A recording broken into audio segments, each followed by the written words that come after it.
Huawei has also faced accusations of bribery, violating sanctions, and being complicit in human rights abuses. In 2019, John Suffolk, Huawei's global cybersecurity and privacy officer, gave a very revealing answer. Our starting point in 170 countries in which we operate in is what is the law?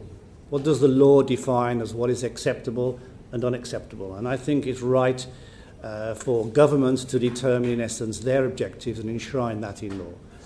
Mr. Suffolk also had a memorable exchange with MP Dr. Lewis.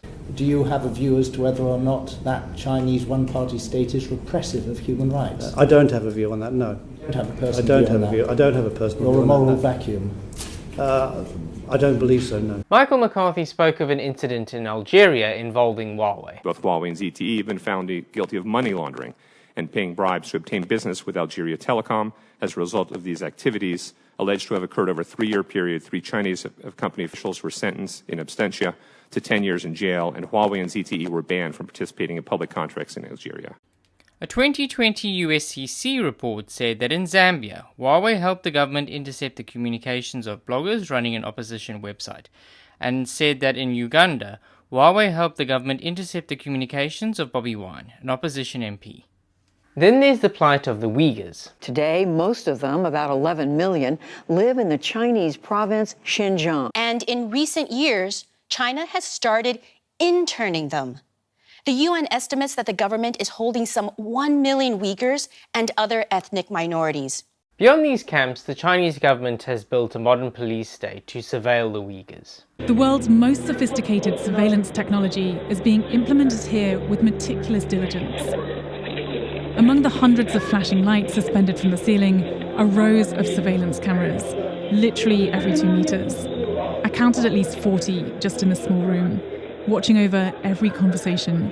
What products and services do you have, do you provide for local government in Xinjiang province?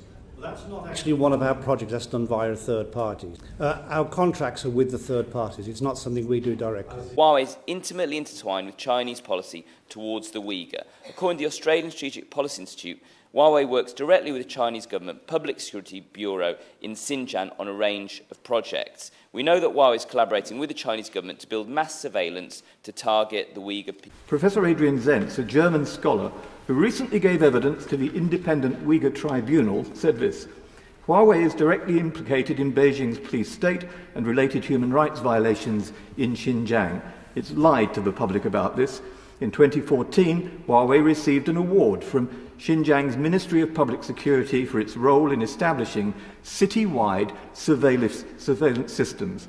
The patent that was filed in July of 2018 was submitted by Huawei and the China Academy of Sciences.